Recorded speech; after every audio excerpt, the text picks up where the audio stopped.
Well, it's all relative, isn't it, really? I don't expect them to win the World Cup. Okay. I think if they got to a semi-final. Yeah. But I think anything less than that for them with that squad would be disappointing. Nathan, as being fellow centre-backs, how do you rate Chris Richards? Could you see him moving to a higher profile club, especially if he has a strong World Cup? High profile club in the Premier League, I'm not sure. I do think he's really good, but I think he's worked really well in that system of a back three. Sometimes some defenders that work really well there aren't necessarily as good in a 4-4-2. I'll be interested to see how he performs at this World Cup in a 4. But I think if he was to go to a higher, like a much higher level, I think he'd do it outside of England personally, because I think there are other traits he has which maybe don't suit some of the teams up near the top of the Premier League right now. Oggy, anyone be interested in Richards, do you think? I think Ned is right. Yeah. I mean, I think the big six, I think he's struggled a little bit. But, you know, he's had a good season at Palace, and Palace were a good team that could kick on next season in the Europa League, but I just don't see him as a top 6. Craig, is Alvarez really a player of the level that warrants a public catfight among 3 of the biggest clubs in Spain? Not really, no. This is Real Madrid, Barca and Atleti. Not really. If you watched the Liga last season, as we did every week, he had his struggles. He's a really, obviously World Cup winner. He's a really good player, very versatile, scores goals. But he's not that sort of... Michael Elise at the moment is somebody who just, you know, the PSG midfield, Kvaratskhelia, the little Georgian. These guys are all like a different level, you know what I mean? I think I think it was just very cheeky from Real Madrid. Is that fair? I Manchester City. I know. When I was answering that question, I knew that. Treble winner Julian Alvarez, is that who we're talking about? Worth every penny and then some. No, I agree with you. I think it's very easy from the outside to talk about the stuff which he's done in the past. Then you'll see him whip a free kick in and say, oh, this kid's, you know, he's incredible.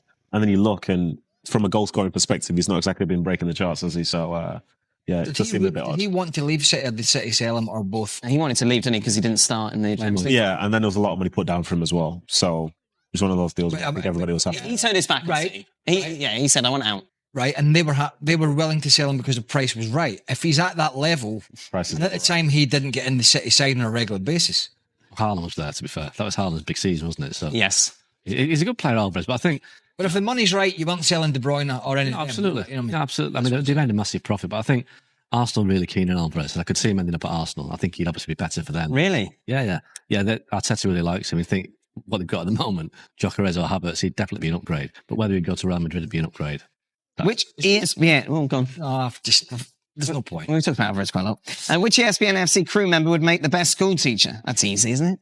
You look at me. Robbo? You're looking at me. It's got to be Robbo. Yeah, I think so. Yeah, I think Robbo's got headmaster qualities. Yeah, I was thinking headmaster actually, more so than teacher. I was flying across yesterday, and it was me and Ned on the same flight, fairly casual. And I'm thinking, love Robbo, but I can imagine Robbo sat there with his suit and his tie and his 3-piece and his shiny shoes. Absolutely, Robbo. Yeah, Robbo getting angry at the kids. Yes. Thinking it's back in the 1970s again, just screaming at them. The cane will be back. I mean, he'd never be out of HR at the school, would he? He'd have to bounce around from school to school, wouldn't he? The kids would be frightened to come. Who would be the worst teacher? Stevie? No, Stevie? Don. Great. What would he be teaching them? I'd definitely go Don, yeah. The kids would come in, they would all sit at the top desk, and Don would sit there on his own. So the 6-year-olds explained to him what the maths were. Don would be the PE teacher driving the minibus, wouldn't he? And just going off at a little diversion every now and again. Stevie would never be in the class, he'd just be in the dinner hall all the time. Yes, he'd be there. Looking for food. Oggy, after having survived the surface of the sun during the Club World Cup, what measures will you be taking to ensure you don't melt away this time around? Measures I'll be taking is to not stand in car parks. Yeah, of course. Because the concrete is much hotter than the grass. There we are. That's today's big take. And see if I can wear sunglasses while I'm doing the hits because I can't see because it's so bright. Right. But I feel like sometimes But at least you're in a company that allows you to wear a t-shirt, for example. Some companies suit and tie you have to wear. That would be unbearable. I feel like a vampire sometimes in the sun. It's kind of you look it. So you're not in the West Coast all the time, are you? No. Just for a few days and then back over here. There you are. Nathan, are you going anywhere? Are you staying? No, I'm going to stay right here. What a treat. Right here next to you, my friend. Oh, what a treat for everybody. That is it. It is 2-0, by the way.